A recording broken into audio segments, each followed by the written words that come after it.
It was a really hot day in Vista. John, a young man, was coming home from a long day on Fort Huachuca.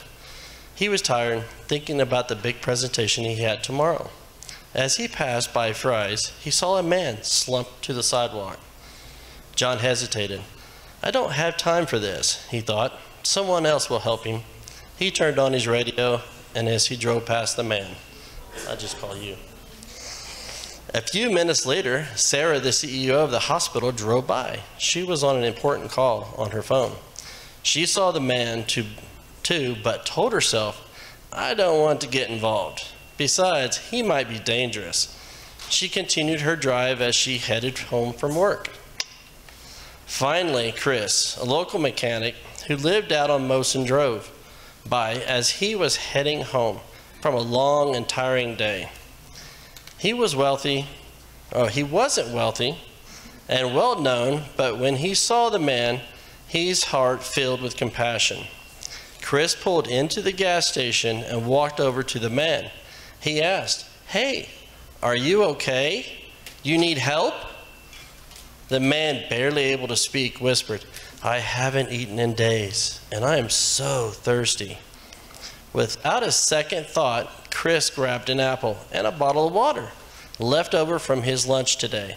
Let's get you somewhere to cool off, he said. He helped the man up and called nearby shelter.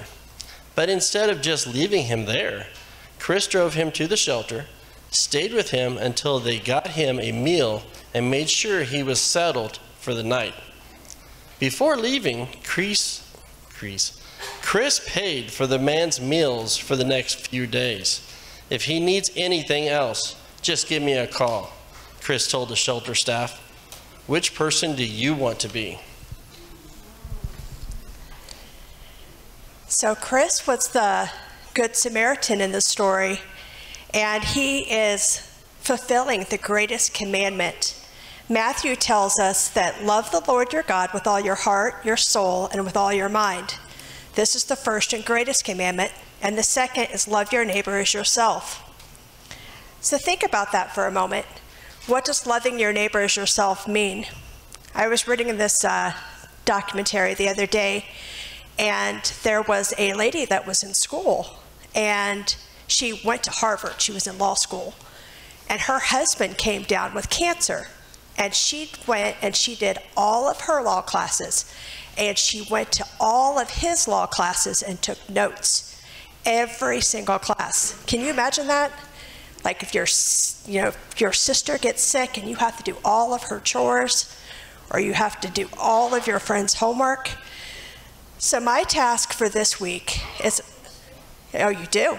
What if your sister got sick? Would you do all of her chores? Maybe. So I have a printout of suggestions. I want each of you to take a copy, and you're going to use this week to help someone. So this is not for you, it's a way to serve somebody. And I want you to take it and pray for that person. Whoever you choose to help this week, I want you to pray for them.